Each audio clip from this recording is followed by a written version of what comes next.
Hi guys, welcome to my YouTube channel. आपण माने केमती अछंदे? आशा करूँ आपण माने भलरे थिबे। आज मैं प्रस्तुत करिया जाऊँगी काबुली बुट आलू तरकारी। देखंतु एही प्रणाली करंतु आपनको निश्चय भल लगे।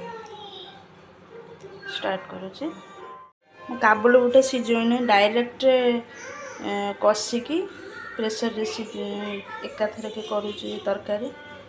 से मैं तेल गरम हो गला दालचीनी गोटा दालचीनी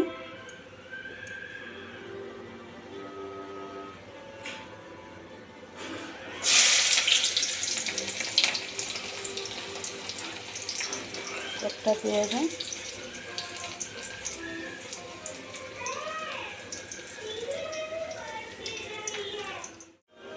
स्वाद अनुसार लुण एकाथर के पियाज ऐड करदे।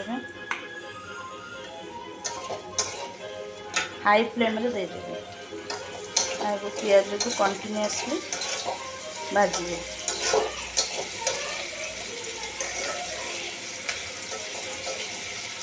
कलर ब्राउन होगा पर्यंत कंटिन्यूअसली भाजी चली सब। जस्ट टिके ब्राउन पड़ो।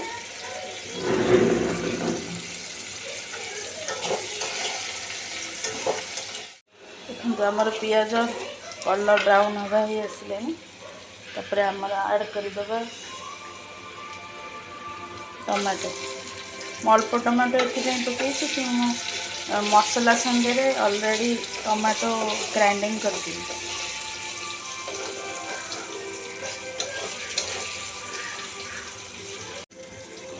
तापर मु ऐड करूँगी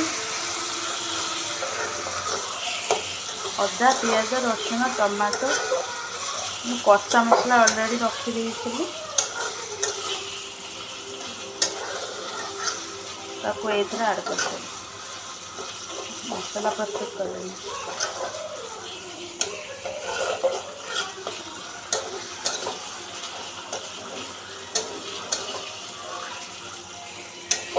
जेहेतु कषा मसला अल्प टिके टिके मसला तो ऐड करूँगी।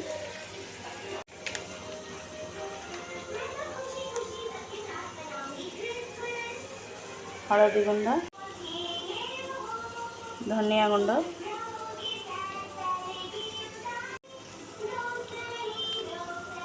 चिली पाउडर और मीट मसला।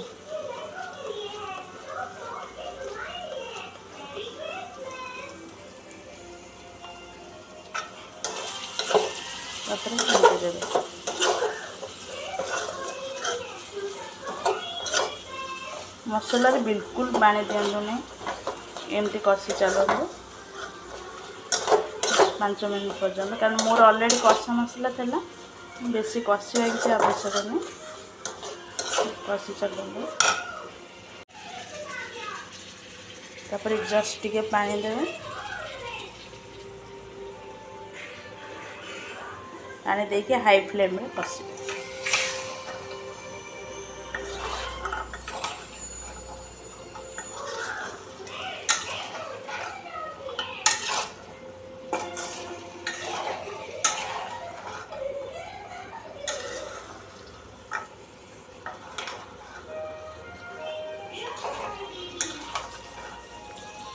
देखो आमर कषा हो गला ऊपर तेल सब भासी आसला। देखो कषा के सुंदर होमती हाई फ्लेम में ही कषु।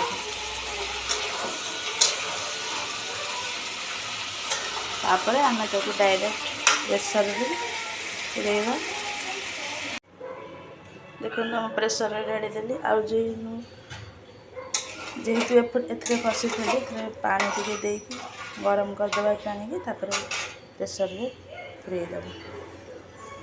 देखो प्रेशर ढांकुणी लेके सीटी दबा को छाड़दे। देखो आमर 3टा सीटी प्रस्तुत है काबुली बुट तरकारी। तापर एथरे आमर सिझा आलू मु रखी थी ऐड करदेवी।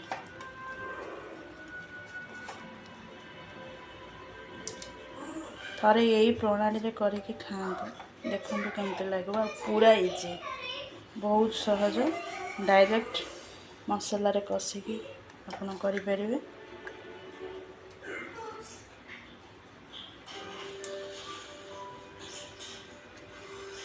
देखो आम प्रस्तुत होगा काबुल बुट आलू तरकारी